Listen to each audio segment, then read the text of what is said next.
അസ്സലാമു അലൈക്കും വറഹ്മത്തുള്ളാഹി വബറകാതുഹു. 6ാം ക്ലാസ്സിലെ അൽ ഫിഖ്ഹുൽ ഇസ്ലാം രണ്ടാമത്തെ പാഠം ലാ തജ്തമിഉ ഉമ്മത്തി അലാ ളലാലത്തിൻ. ലാ തജ്തമിഉ ഉമ്മത്തി അലാ ളലാലത്തിൻ, എൻ്റെ സമുദായം വഴികേടിൽ ഏകോപിക്കുകയില്ല. ഇൻഷാ അല്ലാഹ് നമുക്ക് പാഠം വായിച്ച് തദ്രീബാത്ത് നോക്കാം. മുജ്തഹിദുകളിൽ ഏറ്റവും ശ്രേഷ്ഠർ സ്വഹാബികളല്ലേ? നാം അവരുടെ മദ്ഹബല്ലേ പിന്തുടരേണ്ടത്? സഫ്വാൻ ചോദിച്ചു. ആരാണ് മുജ്തഹിദ്? എന്താണ് ഇജ്തിഹാദ്? ഇജ്തിഹാദിൻ്റെ നിയമങ്ങൾ, മുജ്തഹിദിനുണ്ടാകുന്ന ക്വാളിഫിക്കേഷൻ എന്തൊക്കെയാണെന്നൊക്കെ നമ്മൾ കഴിഞ്ഞ പാഠത്തിൽ പറഞ്ഞു. അപ്പോൾ ഇവിടെ സഫ്വാൻ ചോദിക്കുകയാണ്, ഏറ്റവും വലിയ മുജ്തഹിദീങ്ങൾ സ്വഹാബാക്കളല്ലേ, അവരെയല്ലേ നമ്മൾ പിന്തുടരേണ്ടതെന്ന്. അപ്പോൾ ഉസ്താദ് പറയാണ്, സ്വഹാബികളുടെയും താബികളുടെയും കാലത്ത് ധാരാളം മുജ്തഹിദുകൾ ഉണ്ടായിരുന്നു. അക്കാലത്തെ ജനങ്ങൾ അവരുടെ ദേശത്തെ മുജ്തഹിദുകളെ പിന്തുടർന്ന് ജീവിച്ചു. ആ പ്രദേശത്ത് ആരായിരുന്നു ഒരു മുജ്തഹിദ് ഉണ്ടാകും, ആ മുജ്തഹിദിനെ പിന്തുടർന്നുകൊണ്ടാണ് അക്കാലത്ത് ജനങ്ങൾ ജീവിച്ചത്. പക്ഷേ അവരുടെ മദ്ഹബിൽ ക്രോഡീകൃതമായിരുന്നില്ല. അവരുടെ കാലഘട്ടങ്ങളിൽ രചനകൾ നടന്നിരുന്നില്ല. അപ്പോൾ സ്വഹാബത്തിൻ്റെയും താബികളുടെയും കാലത്ത് രചനകൾ വളരെ കുറവായിരുന്നു. അതുകൊണ്ട് തന്നെയാണ് അവരുടെ മദ്ഹബ് ഇന്ന് ക്രോഡീകൃതമായി നമ്മുടെ മുന്നിലേക്ക് എത്താതിരുന്നത്. അതുകൊണ്ടാണ് നമ്മൾ താബികളുടെയും അതുപോലെ സ്വഹാബത്തിൻ്റെയും താബികളുടെയും മദ്ഹബ് അനുകരിക്കാത്തത്. കാരണം അനുകരിക്കാൻ എന്നാൽ മദ്ഹബിനെ കുറിച്ചുള്ള വിവരങ്ങളില്ല, അതുകൊണ്ടാണ്. എന്നാൽ താബികളുടെ കാലമായപ്പോഴേക്കും കൂടുതൽ രചനകളുണ്ടായി, മദ്ഹബുകൾ ക്രോഡീകൃതമാകാൻ തുടങ്ങി. ക്രോഡീകൃതമായ മദ്ഹബുകൾ കൂടുതൽ പ്രചാരം നേടുകയും പ്രശസ്തമാവുകയും ചെയ്തു. രചനകളില്ലാത്തവ കാലക്രമേണ പ്രചാരം കുറഞ്ഞ് ഇല്ലാതായി. അപ്പോൾ രചനകളില്ലാത്തതെന്ന് പറഞ്ഞാൽ സ്വഹാബത്തിൻ്റെയും അതുപോലെ തന്നെ താബികളുടെയും ആ മദ്ഹബുകൾ അതൊക്കെ എന്ത് ചെയ്തു, കാലക്രമേണ പ്രചാരം കുറഞ്ഞു പോയി. കാരണം എന്താ? ക്രോഡീകൃത രചനകളില്ല എന്നതാണ് കാരണം. അങ്ങനെ മദ്ഹബുകൾ 4 ചുരുങ്ങി. ഇബാദാത്ത്, ആരാധനാപരം, മുആമലാത്ത്, വ്യവഹാരികം, അത് മുനാക്കഹാത്ത്, വൈവാഹികം, ജിനായാത്ത്, ശിക്ഷാവിധികൾ എന്നിങ്ങനെ പ്രത്യേക പാർട്ടുകളായാണ് അത് ക്രോഡീകരിക്കപ്പെട്ടത്. ഏത്? ഫിഖ്ഹ് ക്രോഡീകരിക്കപ്പെട്ട ഈ 4 വിഭാഗങ്ങളായിട്ടാണ്. ഇബാദാത്ത്, മുആമലാത്ത്, മുനാക്കഹാത്ത്, പിന്നെ ജിനായാത്ത്. ഇബാദാത്ത് ആരാധനാകർമ്മം, മുആമലാത്ത് ഇടപാടുപരമായിട്ടുള്ള കച്ചവടവുമായിട്ടുള്ള സംഭവങ്ങൾ, മുനാക്കഹാത്ത് വിവാഹവുമായി ബന്ധപ്പെട്ട, ജിനായത്ത് ശിക്ഷാവിധികൾ. ഇങ്ങനെ 4 രൂപത്തിലാണ് ക്രോഡീകരിക്കപ്പെട്ടത്. 4-ൽ ഒരു മദ്ഹബ് തഖ്ലീദ് ചെയ്യൽ നിർബന്ധമാണ്. 4-ലൊരു മദ്ഹബ് തഖ്ലീദ് ചെയ്യാൻ 4-ലൊരു മദ്ഹബിനെ അനുകരിക്കൽ, അതിനെ സ്വീകരിക്കൽ നിർബന്ധമാണ്. മദ്ഹബ് നിഷ്കർഷിക്കുന്ന ഷർത്തുകളും ഫർളുകളും പാലിച്ചുകൊണ്ട് കർമ്മം ചെയ്യലാണ് തഖ്ലീദ്. അപ്പോൾ എന്താണ് തഖ്ലീദ്? മദ്ഹബ് നിഷ്കർഷിക്കുന്ന ഷർത്തുകളും മദ്ഹബ് നിർദ്ദേശിക്കുന്ന ഷർത്തുകളും ഫർളുകളും പാലിച്ചുകൊണ്ട് കർമ്മം ചെയ്യലാണ് തഖ്ലീദ്. ഹിജ്റ 3 നൂറ്റാണ്ടിന് ശേഷമുള്ളവരെല്ലാം 4-ൽ ഒരു മദ്ഹബ് തഖ്ലീദ് ചെയ്ത് ജീവിക്കുന്നവരാണ്. ഹിജ്റ 3-ാം നൂറ്റാണ്ടിന് ശേഷമുള്ള എല്ലാവരും ഈ 4-ൽ ഒരു മദ്ഹബ് പിന്തുടർന്ന് തഖ്ലീദ് ചെയ്ത് ജീവിക്കുന്നവരാണ്. 4-ൽ ഒരു മദ്ഹബ് സ്വീകരിക്കാത്തവർ പിഴച്ചവരും പിഴപ്പിക്കുന്നവരുമാണെന്ന് പണ്ഡിതന്മാർ പറഞ്ഞിട്ടുണ്ട്. നബി സല്ലല്ലാഹു അലൈഹി വസല്ലം പറഞ്ഞു, എൻ്റെ സമുദായം വഴികേടിൽ ഏകോപിക്കുകയില്ല. ഇബ്നു മസ്ഊദ് റളിയല്ലാഹു അൻഹു പറഞ്ഞു, മുസ്ലിങ്ങൾ നന്മമായി കാണുന്നത് അല്ലാഹു തആലയുടെ പക്കൽ നന്മയാണ്. മുസ്ലിങ്ങൾ മോശമായി കാണുന്നത് അല്ലാഹു തആലയുടെ അടുക്കൽ മോശമായിരിക്കും. മദ്ഹബിലെ വൈവിധ്യം ജനങ്ങൾക്കനുഗ്രഹമാണ്. ഇമാം സുയൂത്തി റളിയല്ലാഹു അൻഹു പറയുന്നു, ഈ സമുദായത്തിൽ വിവിധ മദ്ഹബുകളുണ്ടെന്നത് ഒരു വലിയ അനുഗ്രഹവും ശ്രേഷ്ഠതയുമാണ്. അതിൻ്റെ പിന്നിലെ രഹസ്യം വിവരമുള്ളവർക്ക് മനസ്സിലാക്കാനാകും, വിഡ്ഢികൾക്ക് മനസ്സിലാക്കാനാവില്ല. അഭിപ്രായാന്തരങ്ങൾ ഈ സമുദായത്തിൻ്റെ സവിശേഷ സിദ്ധിയാണ്. അതുവഴി ശരീഅത്തിൽ വിശാലത ലഭിച്ചിരിക്കുന്നു. സുയൂത്തി ഇമാം പറഞ്ഞതാണത്. ഇനി നാം ശാഫിഈ മദ്ഹബ് പിന്തുടർന്ന് ജീവിക്കുന്നു.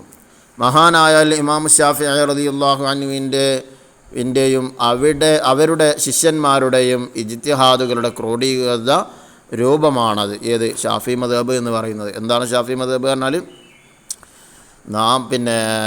മഹാനായ അൽ ഇമാമു ഷാഫി റളിയല്ലാഹു അൻഹുവിൻ്റെയും അവരുടെ ശിഷ്യന്മാരുടെയും ഇജ്തിഹാദുകളുടെ ക്രോഡീകൃത രൂപമാണ് ഷാഫി മദ്ഹബ്. അൽ ഇമാമു ഗസ്സാലി റളിയല്ലാഹു അൻഹു, അൽ ഇമാമു റാഫിഈ റളിയല്ലാഹു അൻഹു, അൽ ഇമാമു നവവി റളിയല്ലാഹു അൻഹു, അൽ ഇമാം ഇബ്നു ഹജർ അൽ ഹൈതമി റളിയല്ലാഹു അൻഹു, അഷ്ശൈഖ് സൈനുദ്ദീൻ അൽ മഖ്ദൂം റളിയല്ലാഹു അൻഹു എന്നിവർ ഷാഫിഈ മദ്ഹബിലെ പ്രഗൽഭ പണ്ഡിതരിൽ ചിലരാണ്. മിൻഹാജ് ത്വാലിബീൻ, ശറഹുൽ മുഹദ്ദബ്, തുഹ്ഫത്തുൽ മുഹ്താജ്, ഫത്ഹുൽ മുഈൻ എന്നിവ ഷാഫിഈ മദ്ഹബിലെ പ്രബല ഗ്രന്ഥങ്ങളിൽ ചിലതാണ്. രക്തദാനം, അവയവദാനം, ക്ലോണിംഗ് പോലെയുള്ള പുതിയ വിശേഷങ്ങളുടെ വിധികൾ മദ്ഹബിൻ്റെ ഗ്രന്ഥങ്ങളിലുണ്ടോ? ആത്തിഫ് ചോദിച്ചു. രക്തദാനം എന്ന് പറഞ്ഞാൽ മറ്റുള്ളവരിലേക്ക് നമ്മൾ രക്തം കൊടുക്കുന്ന പരിപാടി. അടുത്ത അവയവദാനം എന്ന് പറഞ്ഞാൽ നമ്മളെ ശരീരത്തിൽ നിന്നുള്ള അവയവങ്ങൾ, നമ്മളെ കിഡ്നി മാറ്റിവെക്കൽ, അതല്ലെങ്കിൽ മറ്റു അവയവങ്ങൾ, കണ്ണ് മാറ്റിവെക്കൽ, ഇങ്ങനെയുള്ള അവയവങ്ങൾ അതിനെക്കുറിച്ച് അത് രക്തദാനത്തെക്കുറിച്ചും അവയവദാനത്തെക്കുറിച്ചും മദ്ഹബിൻ്റെ ഗ്രന്ഥങ്ങളുണ്ടോ എന്ന് ആത്തിഫ് ചോദിക്കുകയാണ്. പിന്നെ ഇവിടെ പറഞ്ഞത് ക്ലോണിംഗ് എന്നാണ് പറഞ്ഞത്. എന്താണ് ക്ലോണിംഗ് എന്ന് പറഞ്ഞാൽ? സ്വാഭാവിക പ്രത്യുൽപാദന മാർഗങ്ങൾ സ്വീകരിക്കാതെ, സ്വാഭാവികമായിട്ട് പ്രത്യുൽപാദന മാർഗങ്ങൾ ഏതാണ്? ഇണചേരുക എന്നുള്ളത്, ആണും പെണ്ണും ഇണചേരുക എന്നുള്ളതാണ്. അപ്പോൾ സ്വാഭാവിക പ്രത്യുൽപാദന മാർഗങ്ങൾ സ്വീകരിക്കാതെ ജീവികളുടെ കോശകേന്ദ്രം ഒരു ഭ്രൂണത്തിലേക്ക് സംയോജിപ്പിച്ച് കോശകേന്ദ്രത്തിൻ്റെ ഉടമയായ ജീവിയുടെ തനി പകർപ്പിനെ സൃഷ്ടിക്കാനുള്ള മാർഗമാണ് ക്ലോണിങ്. അപ്പോൾ നമ്മുടെ നാട്ടിൽ 1997 ക്ലോണിങ്ങിലൂടെ ഒരു ആടിനെ നിർമ്മിച്ചിട്ടുണ്ട്. ഡോളി എന്ന് പറയുന്ന ഒരു ആടിനെ. ആ ആട് 6 വർഷമാണ് ജീവിച്ചത്. അപ്പോൾ ഒരാടിൽ നിന്നും കോശമെടുത്തിട്ട് ഒരു ഭ്രൂണത്തിലേക്ക് വെച്ചു. എന്നിട്ട് നമ്മളിവിടെ പറഞ്ഞല്ലോ, ജീവികളുടെ കോശമെടുത്ത് ജീവികളുടെ കോശകേന്ദ്രം ഒരു ഭ്രൂണത്തിലേക്ക് സംയോജിപ്പിച്ച് കോശകേന്ദ്രത്തിൻ്റെ ഉടമയായ, ഇവിടെ നമ്മൾ ആടിനുണ്ടാക്കുകയാണെങ്കിൽ ഒരാടിൻ്റെ കോശമെടുത്ത് ഭ്രൂണത്തിലേക്ക് വെച്ചുകൊണ്ടാണ് ഉണ്ടാക്കുന്നത്? ക്ലോണിങ്ങിലൂടെ ആ കോശത്തിൻ്റെ പകർപ്പ് ഉണ്ടാക്കുന്നത്. അപ്പോൾ ആടിൻ്റെ കോശമാണ് എടുത്തതെങ്കിൽ ആടിനെയാണ്. അങ്ങനെയാണ് 1997 ക്ലോണിങ്ങിലൂടെ ഒരു ആടിനെ നിർമ്മിച്ചത്. 6 വർഷക്കാലമാണ് അത് ജീവിച്ചത്. അപ്പോൾ ആ ക്ലോണിങ്ങിനെ കുറിച്ചൊക്കെയുള്ള വിധികളും കാര്യങ്ങളൊക്കെ നമ്മളെ മദ്ഹബിലുണ്ടോ എന്നുള്ളതാണ് ചോദ്യം. ഉസ്താദ്, ഉണ്ട്. നമ്മുടെ ഇമാമുകൾ ആരിഫുകളും വളരെ ദീർഘദൃഷ്ടിയുമുള്ളവരും ഇജ്തിഹാദിൽ അഗ്രഗണ്യരുമായിരുന്നു. അവർ എല്ലാ വിധികളും ഇജ്തിഹാദ് ചെയ്ത് കണ്ടെത്തിയിട്ടുണ്ട്. അപ്പോൾ വ്യക്തമായോ വ്യംഗ്യമായോ അവർ അത് കിതാബുകളിൽ രേഖപ്പെടുത്തിയിട്ടുമുണ്ട്. അപ്പോൾ ഈ വിഷയങ്ങളൊക്കെ വ്യക്തമായിട്ട് അല്ലെങ്കിൽ അവ്യക്തമായിട്ട് എവിടെ ഉണ്ട്? കിതാബുകളിൽ ആ വിഷയം രേഖപ്പെടുത്തി വച്ചിട്ടുണ്ട്.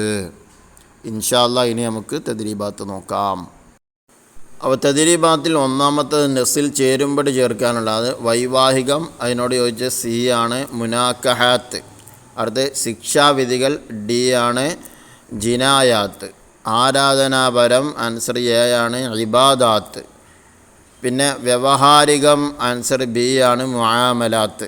നമ്മൾ പാഠത്തിൽ പറഞ്ഞത് തന്നെ ഒന്ന് ചേരുമ്പടി ചേർക്കാമെന്ന് മാത്രം. ഇനി നുക്കമ്മിൽ പൂരിപ്പിക്കാനുള്ളത് ഒന്ന്, 4 മദ്ഹബ് ഡാഷ് നിർബന്ധമാണ്. 4 മദ്ഹബ് തഖ്ലീദ് ചെയ്യൽ നിർബന്ധമാണ്. 2 മദ്ഹബ് സ്വീകരിക്കാത്തവർ പിഴച്ചവരും ഡാഷ് എന്ന് പണ്ഡിതന്മാർ പറഞ്ഞിട്ടുണ്ട്. പിഴച്ചവരും പിഴപ്പിക്കുന്നവരുമാണെന്ന് പണ്ഡിതന്മാർ പറഞ്ഞിട്ടുണ്ട്. 3 നബി സല്ലല്ലാഹു അലൈഹി വസല്ലം പറഞ്ഞു, എൻ്റെ സമുദായം ഡാഷിൽ ഏകോപിക്കുകയില്ല, എൻ്റെ സമുദായം വഴികേടിൽ ഏകോപിക്കുകയില്ല. 4 മദ്ഹബിലെ ഡാഷ് ജനങ്ങൾക്കനുഗ്രഹമാണ്. മദ്ഹബിലെ വൈവിധ്യം ജനങ്ങൾക്കനുഗ്രഹമാണ്. ഇനി നുജീബ് ഉത്തരം എഴുതാൻ. 1 എന്താണ് തഖ്ലീദ്? ആൻസർ മദ്ഹബ് നിഷ്കർഷിക്കുന്ന ഷർത്തുകളും ഫർളുകളും പാലിച്ചുകൊണ്ട് കർമ്മം ചെയ്യലാണ് തഖ്ലീദ്. 2 മദ്ഹബുകളെക്കുറിച്ച് ഇമാം സുയൂത്തി റളിയല്ലാഹു അൻഹു എന്ത് പറഞ്ഞു? ഈ സമുദായത്തിൽ വിവിധ മദ്ഹബുകളുണ്ടെന്നത് ഒരു വലിയ അനുഗ്രഹവും ശ്രേഷ്ഠതയുമാണ്. അതിൻ്റെ പിന്നിലെ രഹസ്യം വിവരമുള്ളവർക്ക് മനസ്സിലാക്കാനാകും. ബാക്കിയുള്ള ഭാഗങ്ങളും അവിടെ എഴുതി ചേർക്കുക. ഇനി 3ാമത്തത് എന്താണ് ഷാഫിഈ മദ്ഹബ്? മഹാനായ ഇമാം ഷാഫിഈ റളിയല്ലാഹു അൻഹുവിൻ്റെയും അവരുടെ ശിഷ്യന്മാരുടെയും ഇജ്തിഹാദുകളുടെ ക്രോഡീകൃത രൂപമാണ് ഷാഫിഈ മദ്ഹബ്. 4ാമത്തെ ഷാഫിഈ മദ്ഹബിലെ പ്രഗൽഭ പണ്ഡിതരിൽ 4 ആളുടെ പേരെഴുതുക. അൽ-ഇമാം ഗസ്സാലി റളിയല്ലാഹു അൻഹു, അൽ-ഇമാം റാഫിഈ റളിയല്ലാഹു അൻഹു, അൽ-ഇമാം നവവി റളിയല്ലാഹു അൻഹു, അൽ-ഇമാം ഇബ്നു ഹജർ അൽ ഹൈതമി റളിയല്ലാഹു അൻഹു. ഇനി നാലാമത്തെ തഖ്സീസ്. ഒന്ന്, മദ്ഹബ് എന്ന വിഷയത്തെക്കുറിച്ച് ലേഖനം തയ്യാറാക്കുക. ചെറിയ രൂപത്തിൽ എഴുതിയതാണ്, കുട്ടികളത് വിശാലമാക്കിയിട്ട് എഴുതണം. വളരെയേറെ മദ്ഹബുകൾ ഇസ്ലാമിക ചരിത്രത്തിൽ ഉണ്ടായിട്ടുണ്ടെങ്കിലും ഈ പദം കൊണ്ട് സാധാരണ വിവക്ഷിക്കാറുള്ളത് പ്രധാനപ്പെട്ട 4 മദ്ഹബുകളെയാണ്. പ്രവാചകർ സല്ലല്ലാഹു അലൈഹി വസല്ലമയുടെ വാക്കുകളും കർമ്മങ്ങളും മൗനാനുവാദങ്ങളുമെല്ലാം കൃത്യമായി വീക്ഷിക്കുകയും അത് പ്രകാരമുള്ള അറിവുകളിലൂടെ ഫിഖ് രീതിശാസ്ത്രത്തെക്കുറിച്ച് ബോധവാന്മാരാവുകയും ചെയ്ത രീതിയാണ് പ്രവാചക കാലഘട്ടത്തിലെ കർമ്മശാസ്ത്രം. സ്വഹാബത്തും അനന്തരഗാമികളും ഫിഖ് രംഗത്ത് സ്വയം ഗവേഷണത്തിന് അർഹരും അപ്രകാരം ജീവിച്ചവരുമാണ്. എന്നാൽ സ്വതന്ത്ര ഗവേഷണത്തിന് അർഹരായവർ കാലക്രമേണ കുറയാൻ തുടങ്ങി. തദവസരത്തിൽ കൃത്യവും വ്യക്തവുമായി രൂപപ്പെടുത്തി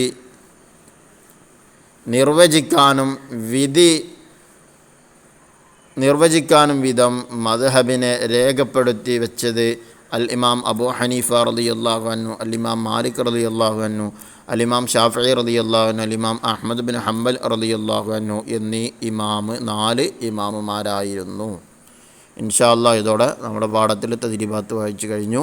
അല്ലാഹു സുബ്ഹാനഹു വ തആല നമുക്കെല്ലാവർക്കും നാഫിയായ ഇൽമ നൽകുമാറാകട്ടെ. പഠിച്ചതനുസരിച്ച് പ്രവർത്തിക്കാൻ അല്ലാഹു തആല തൗഫീഖ് നൽകുമാറാകട്ടെ. ആമീൻ. അസ്സലാമു അലൈക്കും വറഹ്മത്തുള്ളാഹി വബറകാതുഹു.